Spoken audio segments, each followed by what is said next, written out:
Hi, everyone, and welcome to Training, where your investment in technology and people collide. This is the second webinar in our Client Focus series. We are happy you are here to join us for the next half hour. My name is Brooke Kennedy. I'm the Marketing Development Analyst for Arctic IT, and joining me today is our presenter, Avi Venable. Avi is Arctic IT's company trainer and works from start to finish on helping companies prepare and execute their training programs, which is critical when making the investment in a new technology. For some quick housekeeping, the presentation will be recorded, and we will send the link when it is available. And during this presentation, when you have questions, please type them in the questions box and we will address them at the end of the call. And with that, I'll turn the presentation over to Avi. Thanks so much. Welcome, everybody. I'm so glad so many folks decided to join. I saw a lot of you join early, so you must be excited for this topic. I'm Avi Venable. As Brooke said, see if my slide deck will start moving. All right, so I'm Avi Venable. I've worked with Arctic IT for about 2 years. I've worked with some of you. I think Seminole, I saw you guys join. I've worked with you a little bit. So I've worked with some of you on the call. Others who I haven't worked with, hopefully we will work together soon in the future. Like I said, I've been here for 2 years, but I've been working within the training space for about 7 years. I am also ProSci certified, which is a type of change management certification. So while I don't practice change management a lot within Arctic IT, I am certified and kind of have a mind to change management when I lead training. So we're going to talk quite a bit about what you as an organization can do to kind of get the most out of your training investment, because I know it's really important that we put all of this time and effort into training users, but you know, it's not, and building our software, frankly, but it's not the best return on your investment if they don't come to training or they don't care about training. So I'm going to talk today about how to kind of avoid those training downfalls. What we're going to be talking about today, I'll start by talking about what does Arctic IT provide as far as training goes. So if you're somebody who hasn't had Arctic IT provide any training yet, I'll just fill you in on what we often do provide. Lots of different options, I'll talk about those. And then I'm going to talk about what we don't provide, that's the change management side of things, and how you can go about providing that at your own organization. Then I'm going to spend most of the time in this quick 30-minute presentation on what are the training downfalls that I see, what are kind of negative feedback that we get at the end of training, sadly more often than not, and how we can avoid those, because you really want to get that return on this heavy investment for software. You want to avoid those. And then most of that avoiding the downfalls comes through communicating the change that's coming with your software. So that should take us through about 20-25 minutes of content, and then we'll open it up to Q&A. So as Brooke said, if you have questions, there should be a chat area within GoToWebinar, so you should be able to just add your questions there, and I'm going to be able to address them at the end. So with that, I'm going to turn off my webcam just for the purpose of bandwidth and avoiding distraction. I'll come back on the webcam for Q&A. So you should still be able to see my screen. So let's just let it load to get to the next one. So what a solid training program provides. So this is kind of where we're going to talk about what does Arctic IT provide when we provide training in a project. So the first thing for me is my ultimate goal is I want to enable your users to be able to use the system well and efficiently. So those users can sometimes come in many forms. So you've got IT folks. They need to know how to support your system long term. So we need to train them up on what we've built. Sometimes we have trainers that need training. So maybe you have a training department and the training department has no idea what this software is. So we need to get them up to speed. So we'll often spend time doing that. And then ultimately, we almost always, if training is involved in a project, we need to be training the end users. Either Arctic IT will directly do that, or Arctic IT will train your subject matter experts. It's a style called train the trainer, where those folks are then responsible for training the end users at your organization. So we do a lot of this technical enablement through what I like to categorize the three different jobs of the Arctic IT trainer. The first part is to plan the training. So we want to plan something that's appropriate for your business's size, your culture of learning, the location of your users. And then in the middle, after plan, we go to the create stage where we've decided, we're going to do a lot of videos or we're going to do some hands-on training. So then we got to create that content. So Arctic IT spends a good amount of time doing that. And then at the end, the third category is to deliver. And so whether that is creating some e-learning and putting that out there for users to take, or leading webinars, or coming on site to lead some training, these are all those learning experiences that Arctic IT will try to provide to enable that proficiency. What Arctic IT doesn't provide, and what I kind of want to build in as a good practice for your organization with this webinar, is change management. So Arctic IT doesn't really come in and work with your marketing department to build out a communication plan. So that's something you're going to want to think about if Arctic IT is coming in to help customize the software for you. You're going to want to think about how you generate that excitement and awareness around the software that's coming. So that's often done through organizational messaging. Sometimes that's company meetings, a video that a C-suite executive might make talking about the vision for the software. Sometimes regular emails, just letting users know, hey, this is the most recent thing we've built, and we're excited to show you by the time training comes. So that's a really, really key piece that I often see missed, unfortunately, and that leads us to this place where we get some negative feedback by the time training rolls around if these steps are missed. So we're going to spend most of our time today on this slide. So these are that kind of negative feedback or training downfalls that I often see. I know there's a lot on this slide. I'm going to go through it left to right, but this is recorded. So if you want to take time to look more at this later, you're going to want to look at the recording. So the first one here on the left side, sometimes we see that we've planned, created, and delivered all this great training, and then users didn't take the e-learning courses, or they didn't watch any of the videos that we created, or they didn't come to our physical classes that we came on site to lead. So often I'll see that happen because the users didn't really have enough time to fit the training in alongside their regular work. Maybe we planned training at month end and all the accounting department can't really come to it. Sometimes we see that with users, they don't feel any sense of urgency. They don't really know when the system is coming. They don't really have a sense of why we're even putting a new software system in. So they don't really feel like they need to take time out of their day to attend a training. And then sometimes we have really proficient computer savvy users and they feel like, I don't need to go to training. Computers are easy for me. I will just figure it out when the time comes, which is not really the best practice. We want them to do it the way we've trained them to do the work rather than the way that is easiest for them.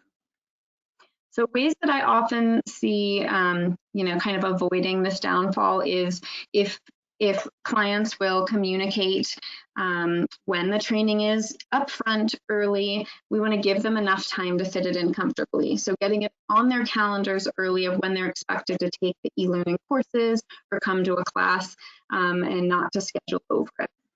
We also see that if an accountability system is added into the training, that will often help us follow up with the negligent users. And so that would be if you've got e-learning going on, make sure there's a statistics system that shows, these people came to it, these people took quizzes, these people have never logged in. And then it's really important to follow up with the folks who, haven't been doing their training and figure out when are they going to fit it in. And then additionally, if it's on-site classes or webinars, we just want to take roll or understand exactly who came so we can follow up with who didn't. The second one here is trainers aren't taking their role seriously. So I'll see this sometimes with train the trainer style. Again, that would be when Arctic IT comes in and trains your self-designated trainers, so folks that you chose in order to lead their department and train their department on how to use the system. So unfortunately, sometimes the folks that have been chosen, they come unprepared or they refuse to lead. So they just don't even take the time to schedule their trainings. This has a really poor downstream effect, you can imagine, because this means that when that trainer has come unprepared or they refuse to lead, now you have a large group of end users who don't know how to use the system or are poorly prepared. So we really want to avoid that.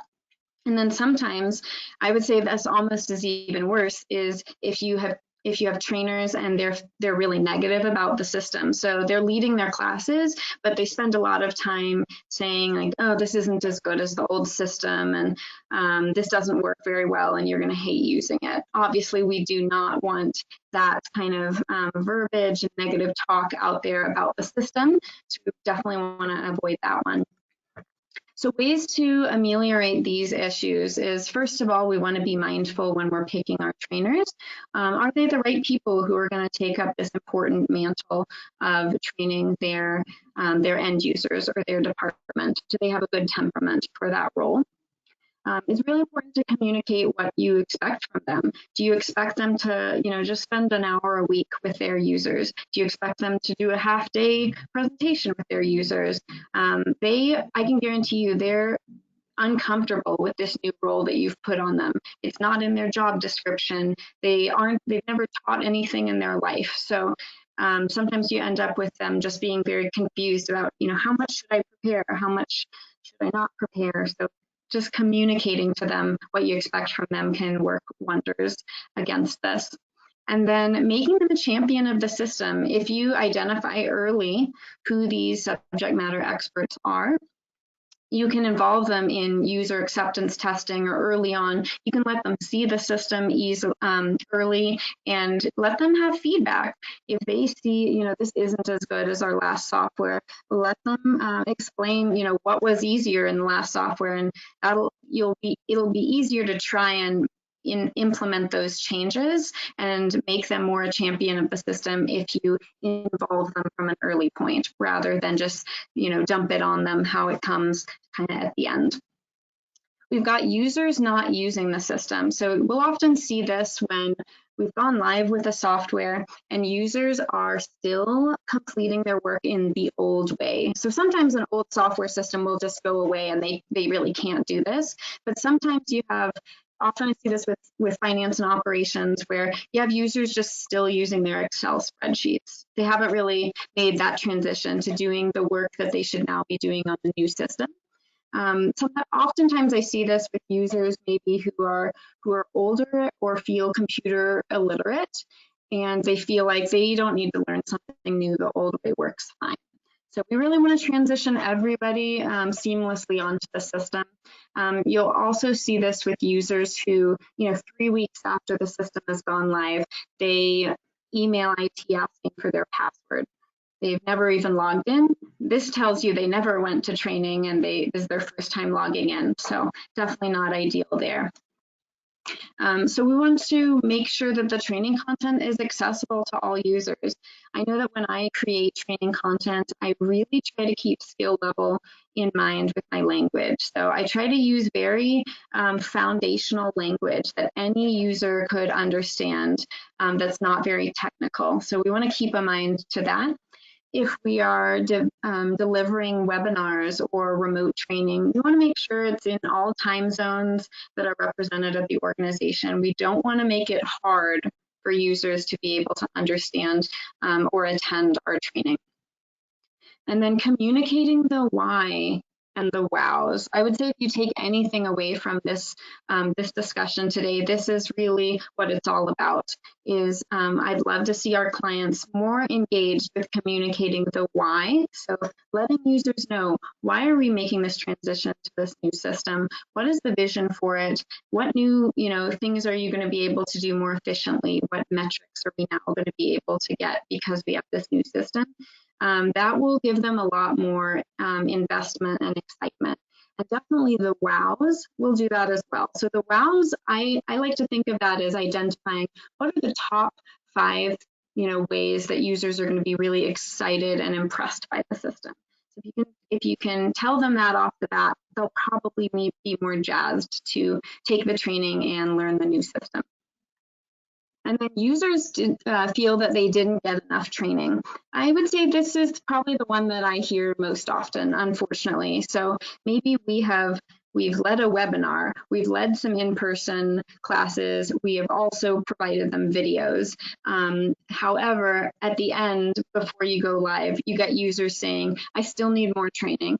I still feel like I'm going to be cut loose. I'm not going to know what to do. Or they say they want more time to practice before going live. So I think the knee-jerk reaction to this that I hear often from clients is that, oh, let's set up more classes then. And I would like to steer us more towards considering that we want to plan training so that users just have more time with the content that we've already built. So often the solution is just giving them more time to use the hands-on guides that we build or rewatch the videos a couple times and engage with the system just for more time rather than more classes out of their day to do some learning. And then building and communicating an escalation plan for their questions is pretty key. So they should know that if they have questions, when they have questions really in the future, who do they go to? Is it talk to your peer first and then your manager and then IT? You want them to feel like they have a safety net, like they're not just going to be cut loose and figure it out. And then finally, users didn't pay attention in training. This is pretty similar. This has similar effects, I would say, to users didn't take training. But this more comes up in the scenario maybe that we led some on-site classes and everybody brought their computers in order to do the hands-on things, and half of the folks were just attending to emails. They weren't actually paying attention in the training. You also see this with e-learning where maybe users will press play on the video and then they'll go do emails. They'll just wait for the quiz to come up and see if they can pass it. So that's not ideal. We really want them to be absorbing all the training content that we made for them so that everybody's on the same page with how to complete, the important business processes they need to do in the system.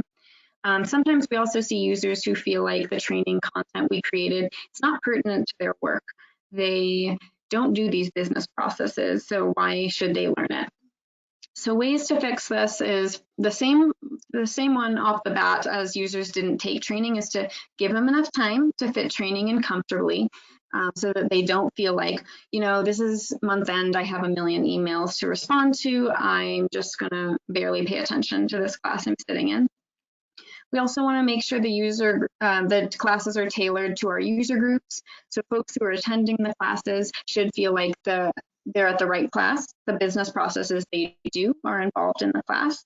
And then I think it's really great to have meaningful company representatives just join the beginning of class and talk to the users. Or if you're doing e-learning, have them make a little vision video saying, here's why we're switching to this now, here's why it's important, here's why you should be excited. Because if you think from the end user perspective, there's this random person from a company called Arctic IT coming in to teach them all this stuff and taking time out of their day. So often it will really work wonders if you have somebody else from their organization, someone whose voice really matters to them, kind of talk at the beginning about why they should be caring and listening. So with this next slide, I just want to kind of reiterate here that training is a process that happens all the way throughout the product. I think sometimes we get in the mindset that training is just this little time at the end. We get in the mindset of, we need to plan for this system. We're going to spend a lot of time gathering requirements on it and building it. Oh, and then we need to teach everyone how to use it, and then we're going live. So I'd love to steer us away from that mindset, because with this slide, you can see that there's really training efforts happening at every stage of the way. A plan is being developed, content's being created, and it's being delivered. And so what I want you to take away from this is that if you're one of those people who wants to start building a communication plan, which will help you avoid those training downfalls, there are so many opportunities within the project to do that. So maybe once a training plan has been developed and you know how training is going to be delivered, we're going to come on site, we're going to be doing e-learning. That's a great communication to tell right off the bat to your end users of here's what you can prepare for. Um, as we go further along in the project, you could have regular communication saying, hey, we just built this thing. We found a really good solution to this pain point in our last system. We built a great solution for it in the new system. You should be excited for that by the time you hit training. So there's so many points in here where you can be communicating so that you don't just end up with this time at the end where they should be excited about this thing they don't know much about.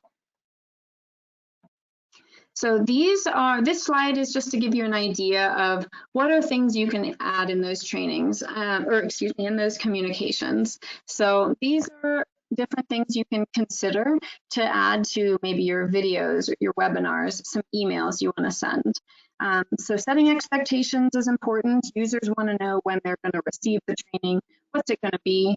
Are they going to get to practice hands-on? If so, how much time are they going to have to do that? And guarantee they want to know all of those items. Addressing current and past state of affairs. So if you have a lot of other changes, maybe you have another software system going live at this time, or you're having an org restructure, you want to acknowledge with your users that you're aware there's a lot going on, and here's how you're going to support them for a smooth transition.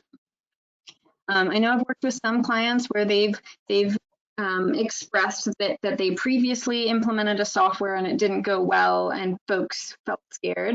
So addressing those past training gaps and how you're going to do better this time can really help ease the mind of end users. And that's what this is really all about. Communicating the why and the wows is really about easing the mind of the end users throughout the process.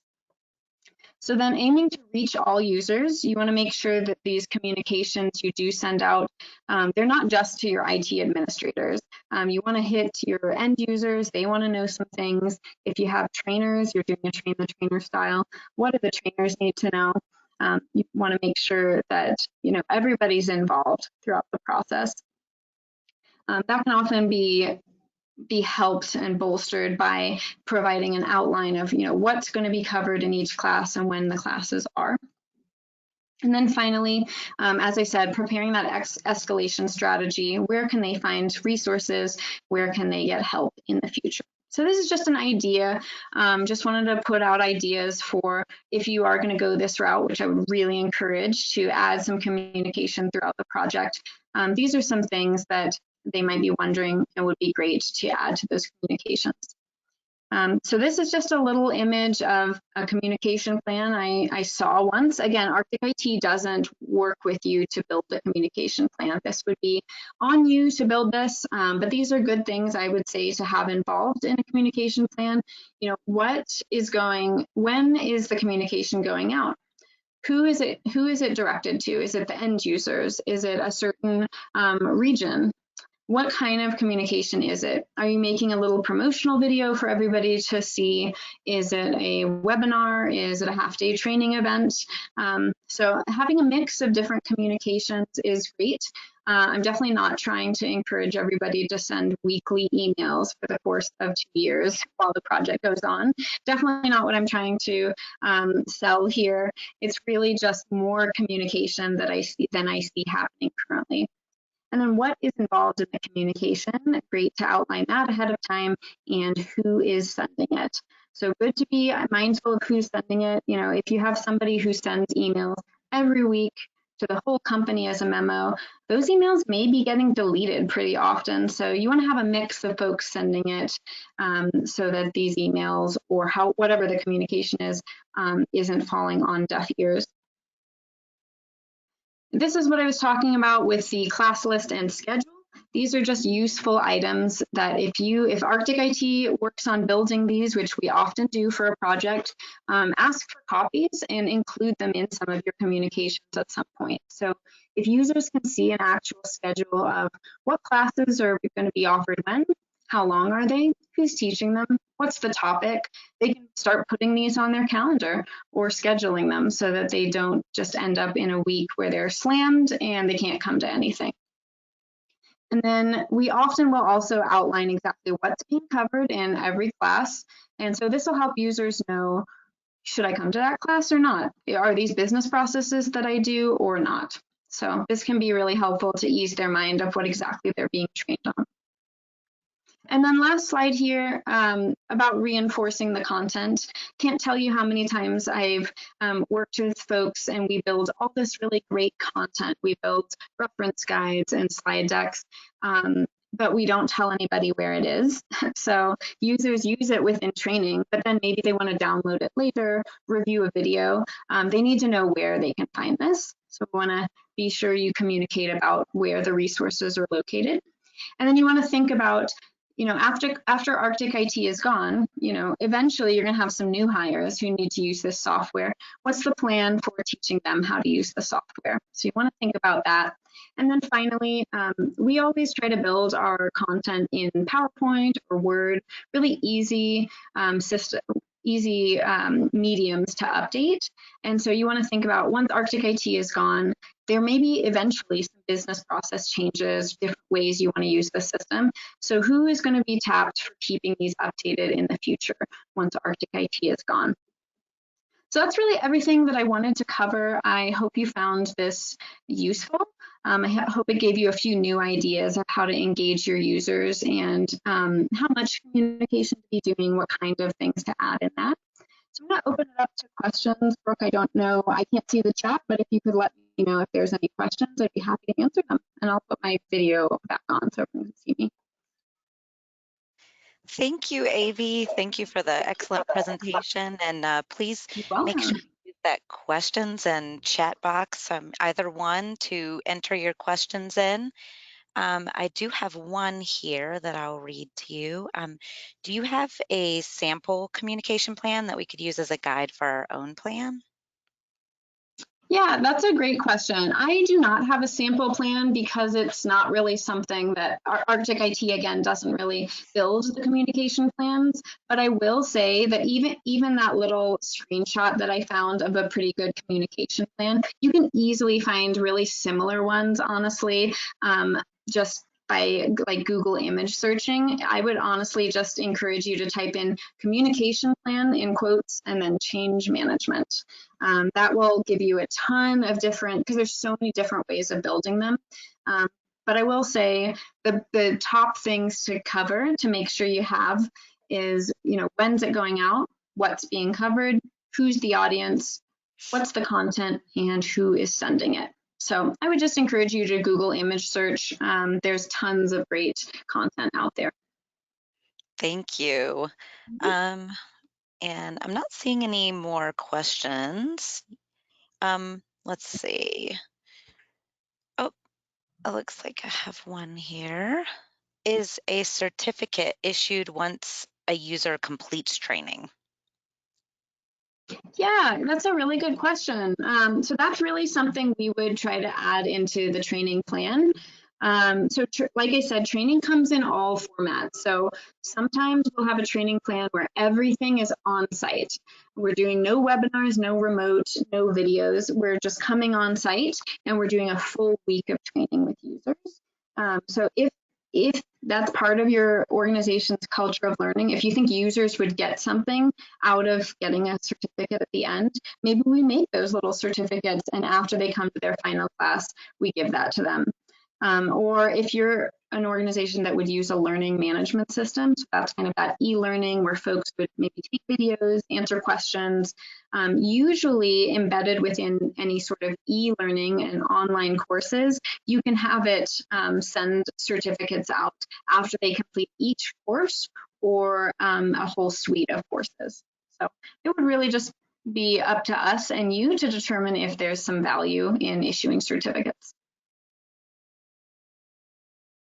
Okay, perfect. I'm not seeing any more questions, but if you think of questions later, please send them to us to connect@arcticit.com or to your account manager. And thank you. Yeah, thanks everybody for joining. Yeah, like Brooke said, if you have further questions, please reach out to us. I am really jazzed about this topic, so I'm happy to help you as much as I can. And I hope to work with you all in the future at some point on training. And with that, I think we're right at our time. So we're going to drop off, and this will be available as a recording. So I hope you refer to it if you need to go back over any of the slides. Thanks everybody for your questions and for listening, and I hope you all have a great day.